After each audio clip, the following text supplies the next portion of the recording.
নমস্কার বন্ধুরা, সুচিস্মিতার রান্নাঘরে আবারও আপনাদের সবাইকে স্বাগত জানাই। আর আজকে যে রেসিপিটা বানাবো সেটা হচ্ছে চকলেট কেক, তাও আবার মাত্র 3টি উপকরণ দিয়ে। চলুন তাহলে দেরি না করে রেসিপিটা চটজলদি শুরু করা যাক।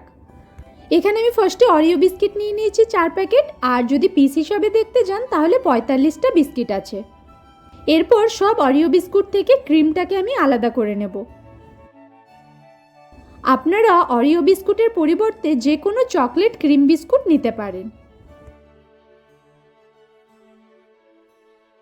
সব অরিও বিস্কুটগুলো থেকেই আমি ক্রিমটাকে আলাদা করে নিয়েছি।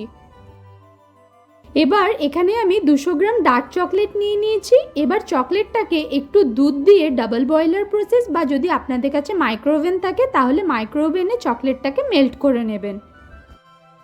বিস্কিটগুলোকে এবার আমি মিক্সিতে গুঁড়ো করে নেব। সব বিস্কিটগুলোই আমার গুঁড়ো করা হয়ে গেছে, কিন্তু কেকের ব্যাটারটা বানানোর আগে দুটো কাজ ফার্স্টে করে নিতে হবে। এখানে আমি একটা পাত্র নিয়ে নিয়েছি কেক বেক করার জন্য। আপনারা যে কোনো কড়াই বা যে কোনো কিছুতে কেক বেক করতে পারেন, শুধু দেখে নেবেন তলাটা যেন একটু মোটা হয়। আর তাতে দিয়ে দিচ্ছি সামান্য একটু নুন, এবং এটাকে আমি 10 থেকে 15 মিনিটের জন্য হিট হতে দেবো। এবার যে মোল্ডটাই কেকটা বানাবেন সেটা স্টিল বা অ্যালুমিনিয়াম যে কোনো কিছুরই হতে পারে, সেটাতে একটা বাটার পেপার এবং সামান্য একটু তেল দিয়ে ভালো করে ব্রাশ করে নিতে হবে।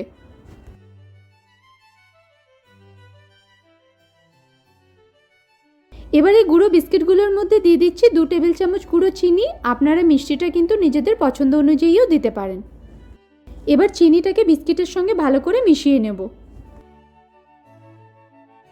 এবার দিচ্ছি দুধ। আমার এখানে 1 কাপের মতো দুধ লেগেছে। দুধটা একটু দেখে নেবেন, এখানে দুধ কিন্তু কম বেশি হতে পারে। ব্যাটারের জন্য যে দুধটা ইউজ করবেন সেটা কিন্তু রুম টেম্পারেচারে থাকা দরকার। এবার একটু একটু করে দুধ দিয়ে ব্যাটারটা আমি বানিয়ে নেব, কিন্তু যেটা দিয়ে ব্যাটারটা বানান না কেন সেটা কিন্তু একই দিকে ঘুরিয়ে ব্যাটারটা বানাবেন, উল্টো দিকে ঘোরাবেন না এবং ওভারবিট করবেন না। ব্যাটারটা যখন এরকম কনসিস্টেন্সিতে চলে আসবে তখন এর মধ্যে দিয়ে দিচ্ছি 1 চা চামচ বেকিং পাউডার। আর বেকিং পাউডারটা দেওয়ার পর হালকা হাতে ভালো করে মিশিয়ে নেবেন, ওভারবিট করবেন না। আর বেকিং পাউডারটা মিক্স হয়ে গেলে সঙ্গে সঙ্গে যে পাত্রে আপনারা কেকটা বেক করছেন সেই মোল্ডে ঢেলে সঙ্গে সঙ্গে কেকটাকে বেকিংয়ে চাপিয়ে দেবেন, একটু ওয়েট করবেন না।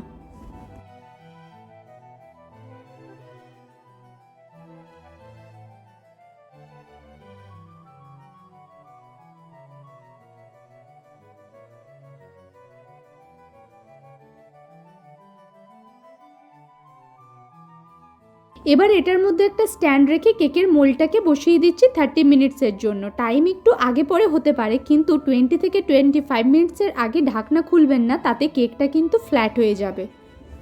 আমি 35 মিনিটস পর ঢাকনা খুলছি এবং দেখে নেব কেকটা বেক হয়েছে কিনা। দেখুন ছুরিটা একদম ক্লিয়ার বেরিয়ে আসছে। যদি ছুরিটার মধ্যে কিছু লেগে থাকতো তাহলে কেকটাকে আমাকে আরও কিছুক্ষণ বেক হতে দিতে হতো।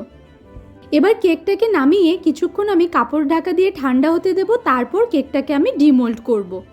কেকটা যতক্ষণ ঠান্ডা হচ্ছে ততক্ষণ আমি বিস্কিট থেকে যে ক্রিমটা বের করে রেখেছিলাম সেটা একটু দুধ দিয়ে ভালো করে মিশিয়ে নেব। বানিয়ে নেব সুগার সিরাপ। তার জন্য নিচ্ছি 1 টেবিল চামচ গুঁড়ো চিনি এবং হাফ কাপ গরম জল। আমার কাছে কেকের কোনো রোটেশন টেবিল নেই, যার জন্য একটা ছোট্ট বাটির উপরে এরকম একটা মার্বেলের চাকি রেখে আমি কেকটাকে কাটিং, ডেকোরেশন সমস্ত কিছুই করব। কেকটা ঠান্ডা হয়ে গেছে, এবার কেকটাকে ডিমোল্ড করে নেব। দেখুন কেকটা কত ইজিলি বেরিয়ে চলে এলো, শুধুমাত্র বাটার পেপার এবং অয়েল ব্রাশ করার জন্য।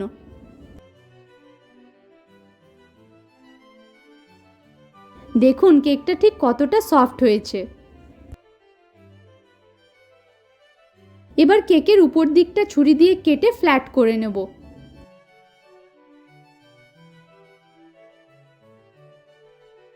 কেকটাকে দুটো লেয়ারে ভাগ করার জন্য ফার্স্টে আমি ছুরি দিয়ে কেকের সাইডে কাটিং করে নেব, তারপর সুতোর সাহায্যে খুব ইজিলি কেকটাকে আমি দুটো লেয়ারে ভাগ করে নেব।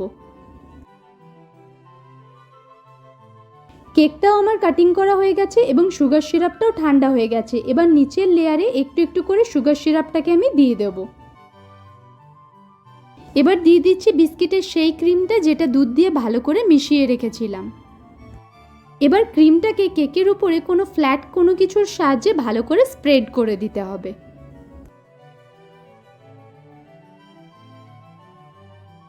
এর উপরে কেকের আমি আরেকটা লেয়ার দিয়ে দিচ্ছি, কিন্তু ওই লেয়ারের উপরের দিকটা নিচের দিকে দেব, তাহলে কেকের ফিনিশিংটা ভালো আসবে। এই লেয়ারটার উপরেও একটু একটু করে সুগার সিরাপটাকে দিয়ে দিতে হবে।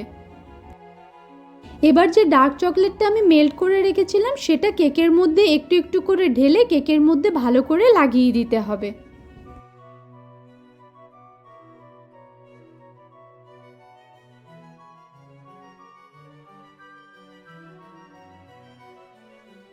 চকলেটটা কেকের মধ্যে ভালো করে লাগানো হয়ে গেছে। এবার কেকটাকে ফ্রিজে রেখে দেবো সেট হওয়ার জন্য।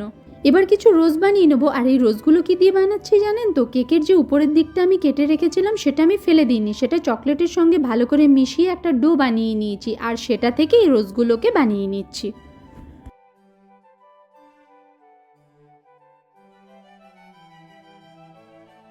2 ঘন্টা পর কেকটা আমি ফ্রিজ থেকে বের করে নিয়েছি। এবার আমি নিজের পছন্দ মতো কেকটাকে ডেকোরেশন করে নেব।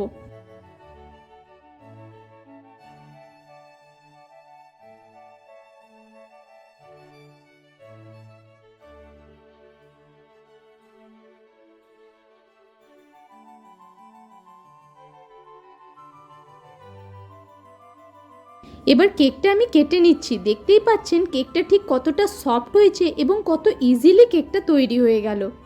এই রকম চকলেট কেক বাড়িতে একবার বানানো যেতেই পারে কোনো ঝামেলা ছাড়াই। আর প্রতিবারের মতো এবারও কিন্তু কমেন্ট করে জানাতে ভুলবেন না এই রেসিপিটা আপনাদের কেমন লাগলো।